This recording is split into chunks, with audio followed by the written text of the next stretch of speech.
नवीन गाडी घेण्याचा विचार करत असाल तर हा व्हिडिओ नक्की पहा। नवीन गाडी घेताना या 3 गोष्टी पाहणं अत्यंत महत्त्वाचं आहे। सगळ्यात पहिलं तर ब्रँड नेम, तो ब्रँड मार्केटमध्ये कधीपासून काम करतोय आणि कशा पद्धतीच्या गाड्या बनवतोय।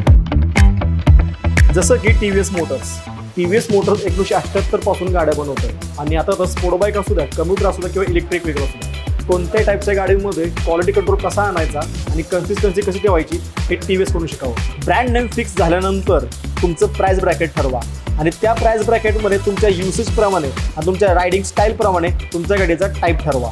जसं की स्पोर्टी आणि ॲग्रेसिव्ह रायडिंगसाठी अपाचे 160 आणि अपाचे 200, डेली कम्युटिंगसाठी कम्फर्टेबल रेडर, अनस्क्रिप्टेड ॲडव्हेंचर राईड्ससाठी रोनिन, स्कूटर कॅटेगरीचा किंग ज्युपिटर 110 आणि 125। तिसरी सगळ्यात महत्त्वाची गोष्ट म्हणजे जी गाडी सिलेक्ट केली आहे तिची टेस्ट राईड नक्की घ्या। टेस्ट राईड घेतल्याशिवाय कोणतीही गाडी खरेदी करू नका। आणि आता टेस्ट राईड घ्यायचं ठरलंच आहे तर हडपसरमध्ये ॲव्हेन्यू मॉल समोर एक मोठं शोरूम उभं राहिलं आहे, ते म्हणजे विराज TVS। इथं सर्व प्रकारच्या गाड्या तुम्हाला टेस्ट राईडसाठी अवेलेबल आहेत, तर एकदा नक्की व्हिजिट करा आणि वरती सांगितलेल्या 3 गोष्टी नक्की लक्षात ठेवा।